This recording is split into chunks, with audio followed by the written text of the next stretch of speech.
Hey, what is going on, everybody? Boilon here, and I hope you're all having a great Friday morning. Today, I want to talk to you all about the new changes and the upcoming changes to Cosmic Crucible for the rooms. It's quite a bit of a change, I think, compared to last time. And, to be honest, I'm actually really happy that they are making adjustments because I kind of felt that it was going a bit too long without any rule changes. And I think something like every 6 weeks rather, is pretty reasonable. So we're going to take a look at what these changes are. What I recommend, some of the characters that I'm using in the rooms, I've kind of already set up my new Cosmic Crucible defense for when it changes over, and I put some thought into what I actually want to do with that. So we're going to talk about all that and more in this video. So if you're ready to go, then let's boil this down.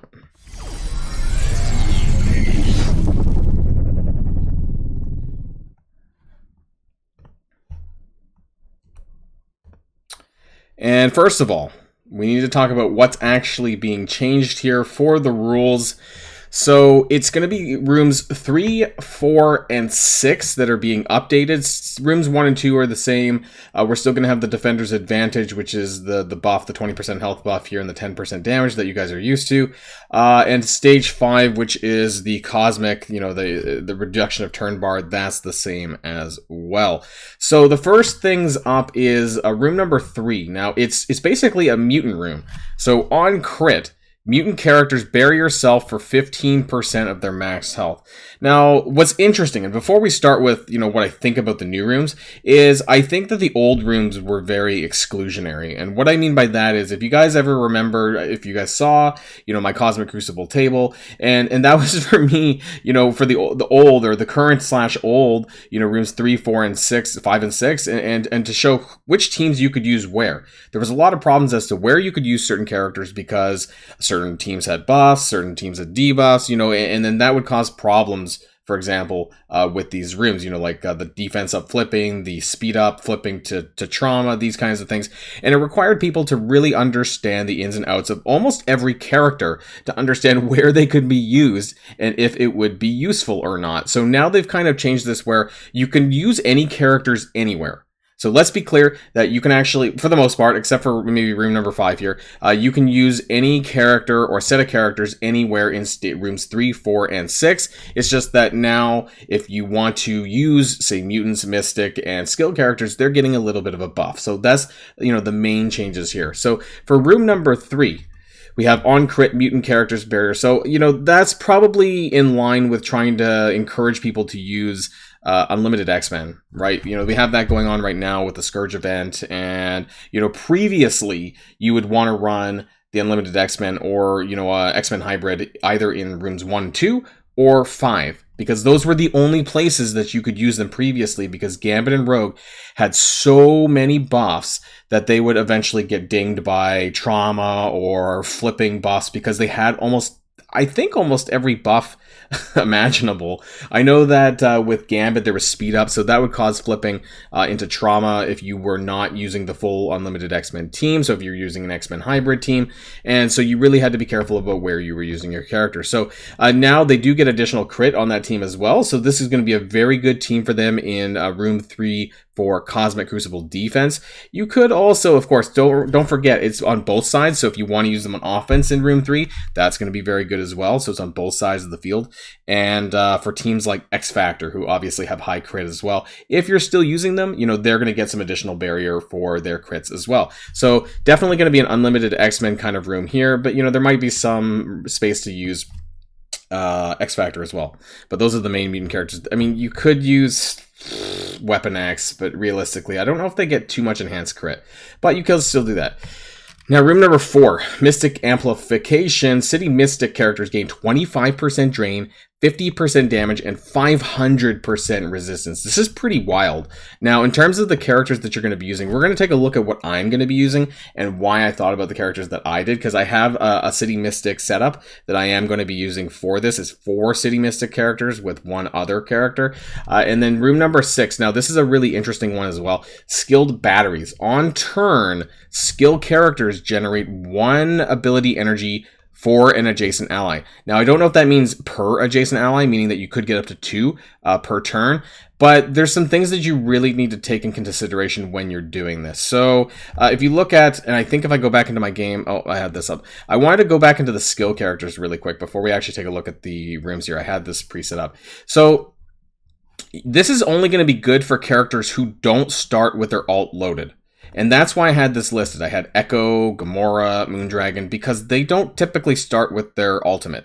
And now if on their turn they're getting ability energy for that, then they might get closer to that. Gamora might be able to lead with her ultimate, for example, when she gets into an empowered form. I know that Echo is a couple of turns away from her ultimate. Now, that being said, I don't know if you want to be too close because you want to really lead in with that Tonfa Bash to give everyone evade for the Young Avengers. So I don't know if you want to get so much energy that you're actually getting this off, but this is a turn 3 move. So actually, if you were to have an extra character there, then she might be able to lead in with this on turn 2 rather than turn 3, which often is a bit late. So instead of you going from the special to the basic to the alt, she will go from the special to the alt, hopefully. And so that's kind of what I set up for my room 6. And then I also mentioned Moondragon because she also doesn't start loaded with her alt, but she might be able to now because this is a turn 3 even move. So now if you do the same thing, just like Echo, that she'll be even closer. So if you have Infinity Watch, that's 2 characters, right, on one team. And Infinity Watch is a very common team to use in Room 6, so you could still use that again. And so that's some consideration there. That being said, I might use Infinity Watch on the offense in Room 6, but, you know, right now as it sits, I am going to be using Young Avengers. So I want to take a look at the teams that I am running now, the teams that I've swapped over with. And so my rooms 1 and 2, I'm not really using anything fancy. You know, this is just normal rooms, right? So I'm using the Symbiotes and Web Warriors. They're kind of placeholders. I don't really do much with them. I don't really use them on offense. Now I have this new room 3 setup that I'm deciding to use. This is my Critical Mutants. Oh, they've actually changed it over as I'm recording this. Sorry, I wasn't sure because earlier on in the day it hadn't flipped over yet, but it looks like it did. So that's good news anyways. So we can see it in game. I don't know why I just didn't look at it here. So on crit, mutant characters bury yourself for 15% of their max health. So I don't have the full unlimited X-Men build, but I do have Gambit and I do have Rogue. So what I've decided to do is I've tried to decide to do this new kind of hybrid X-Men team here with Jubilee, Bishop, and Beast, because those are the best members of the Astonishing X-Men. And then I've decided to fit in Gambit and Rogue here and to see, I don't know how strong this is going to be, but this is personally what I'm going to be testing out just to see if this works or not. Now this is going to be on the defense. For room number 4, the Mystic Amplification, I have recently unlocked Dormammu, so now that's kind of fancy, but I don't have him geared up to gear 16. But I have decided to run new warriors with Cloak and Dagger, not Deathpool though, because I don't feel that Deathpool outside of raids actually does too much to buff up Cloak and Dagger. It's actually Cloak and Dagger that kind of buff each other with damage and things like that.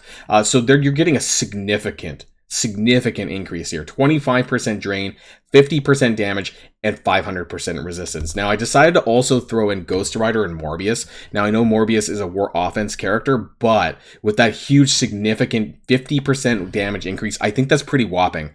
And he already gets, I believe it's 15 or 20% drain for the Dark Hunters as well. So this is a pretty sizable amount of drain that he might be able to do with this increased damage. So I'm very curious to see how this plays out. They're also going to have a revive mechanic with Dormammu. So with Ghost Rider being able to ping on his passive, I'm very curious to see how much damage his passive were to go off on and whether or not that's enough to kill people. And so Cloak and Dagger are there as well, and they're all getting these buffs. So the 4 of them, Dormammu is not, but the other 4 are. As far as other City Mystic characters go, there's not really a ton of really good choices here. There's some. It's not the best lineup. Obviously, if you want to be a complete troll, you could go with Hand because they're all City Mystic as well. But realistically, for what's left over that you want to consider, there's not a ton. There's Shadowlands, if you happen to have built them up. You get Iron Fist, you have White Tiger, Moon Knight, Nico Minoru, and that's really about it. So this is probably the best of the best, I think, so far, unless you have a really high Moon Knight and White Tiger. I think that could be interesting to try in place of Ghost Rider and Morbius, if you don't already. But I just wanted to try this one out. I'll let you guys know how this goes, though. And so room number 5, I just thrown Wakandans in there, because that's where I had them before, I'm pretty sure. Nothing new there. And then for room number 6, I'm using Young Avengers. So it was a toss-up between Young Avengers and Infinity Watch. And the reason why I'm holding off and using Infinity Watch for the offense is because that I think, like I said earlier on, that now that Echo's there, and the way I've set them up is that Echo's should get an additional energy when she takes her turn. So she's still going to lead in with her special, but that'll give her one extra ability energy towards her ultimate, so hopefully she can get that ultimate off in turn 2. That being said, if you remember what I said earlier on, if you want to stick your Infinity Watch on the defense here in room number 6, then hopefully that will help you get some extra extra ability energy for Gamora and for Moondragon, so that they can pop off their skills a little bit easier. But remember that you do get this on both sides of the field. If it's whether or not it's on defense or on offense, you'll get to use this, so that's pretty good too. And you'll want to keep that in mind when you're actually fighting in these rooms too. So for example, this, right? Maybe you want to consider using your new warriors here, on the offense, or your Ghost Rider, or your Elsa Bloodstone. Is she not City Mystic? I mean, or maybe she's not. No, she's global, right? I don't remember. But anyways, you might want to use your City Mystics here on the offense anyways in this room, even if you're not putting them up on the defense. And same with the mutants. Like maybe you should probably use that to your advantage, whether it's on defense or on offense if you can. You probably want to take advantage of that the most. So some people kind of see it at point blank value and they think that this is just for defense characters. It's not. It's for both sides of the field. So what I do like now is that it doesn't require you to use certain characters in certain rooms, but it allows you to use, for the most part, any characters anywhere. It's just that if you put them in specific rooms now, they do get a little bit of a buff. So before, there was just so many debuffs flying around, and you had to really know where to put certain characters where because of their kits and things, and there's so many teams, right? And if you don't know, the Marvel Strike Force in and out like 100%, then you're going to get caught up by putting them in the wrong room and getting screwed over. So I do like the changes to this. I hope that they actually flip this around more frequently. Every 6 weeks would be great. Let me know in the comments down below what you think. What kind of characters are you considering using in your rooms, especially rooms 3, 4, and 6? And get back to me if you think that this is any good. We'll have to see after the first runs on Monday. Just for the record, guys, the Cosmic Crucible is going to be starting on Monday. They've changed the dates to Monday from Friday, so it's not going to be happening today at noon like it normally is. It's being pushed down to Monday at noon. So we'll see how that goes down in the first round of the new Cosmic Crucible. But I am pretty excited, and I think it gives more space to really kind of theory craft some things that you want to do. So that's the end of this video, and of course, until next time, stay safe and healthy, and I'll see you all later. Boilon signing out.